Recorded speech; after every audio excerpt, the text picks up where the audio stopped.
Hi guys, magandang araw po sa inyong lahat. Ito naman pong kaibigan nyo si Jake. Sa video natin ngayon, magbibigay po tayo ng ating sariling pananaw tungkol po sa balita na si Charlie Atong Ang, isang businessman at gaming tycoon, ang magpa-file po ng kaso laban po sa kay alias Totoy na dinawit ang kanyang pangalan at saka ang kanyang kaibigan, no, na si dating actress na si Gretchen Barreto sa nawawalang sa Bongero. So bago tayo dyan pumunta guys, kung bago lang kayo sa channel ko at gusto nyo ang video natin, paki-like lang po, share, and huwag kalimutang mag-subscribe. Napakarami po ng mga balita sa ating bayan, no? Sa ating bansa. Isa na po ito ang matagal ng hindi naman mysterious pagkawala ng 34 or more than 34, no, or 100 na mga sabongero way back 2021. Ngayon 2025, mga 4 na taon. Recently may lumabas pong isang witness na alias Totoy, pero kanina daw pinangalanan siya. In-expose po ito ni ni reporter Emil Sumangi sa GMA, tama ba 'yon? Sumangi, no? Idinawit ang businessman at business gaming tycoon na si Charlie Atong Ang at si Gretchen Barreto, dating actress, na mastermind sa pagkawala daw ng mga sabongero. So sa ganon na balita ay magpa-file ng kaso si Atong Ang, no, ngayong araw, July 3, 2025. Ewan ko kung ano mga kaso, pero narinig ko is libel, frustrated murder, extortion, at iba-iba pa, no? Kasi ito guys, napakabigat po itong kaso kasi maraming nang nawawalang sabongero or cockfighting enthusiast. According po sa nakasagap ko na mga balita, ito po sila ay pinatay na at inilibing daw sa Taal Lake. Okay?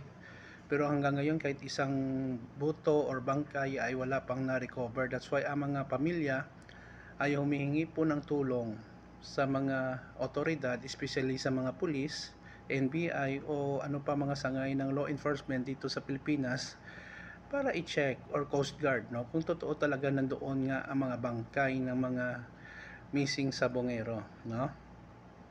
So tignan natin kasi napakabigat po ng paratang kay Mr. Atong Ang at sikat na actress, no, si Gretchen Barreto, na sila daw ang nagpapatay, no, sa mga missing sabongero, no. So sa akin lang guys, no, bilang isang journalist at content creator, hindi ako makapagsalita dito kasi napakahirap magbintang kung wala tayong ebidensya. At saka sa part ng mga pulis, hindi naman sila mag-a-action kung walang complaint, at they will gather more information before sila mag-action. Si alias Totoy, tignan natin kung ano naman ang kanyang kredibilidad before tayo maniwala. Kung may mga video siya or ano-ano pa mga ebidensya dyan, dapat i-validate. So very exciting po ito, ang development ng mga balita dito sa Pilipinas, kasi karamihan daw, ang reason daw na pinapatay ang mga sabongero nito ay chinochope nila ang laro. Ibig na chinochope, ang kanilang manok ay nilalagyan ng gamot para matalo at doon sila pumusta ng malaki sa kalaban, or dinadaya nila ang sabong, no. So sa sugal naman guys, no, sa akin lang, hindi naman ako sugarol or naglalaro ng sugal. Ang gambling guys, sa totoo lang ha, it is a game of chance. Kung magtaya ka, hindi malaki ang chance na matatalo ka. Mananalo ka siguro tsamba lang, kasi yun po ang sugal. So tignan natin ang possibility ng balita nito. Kung gusto nyo may masagap natin, subaybayan po natin, no. Maraming salamat po sa inyong panonood. Please like, share, and huwag kalimutang mag-subscribe sa channel ko. Mahal ko kayo, ingat po tayo lagi. Ito naman pong kaibigan si Jake. Paalam guys, love you all.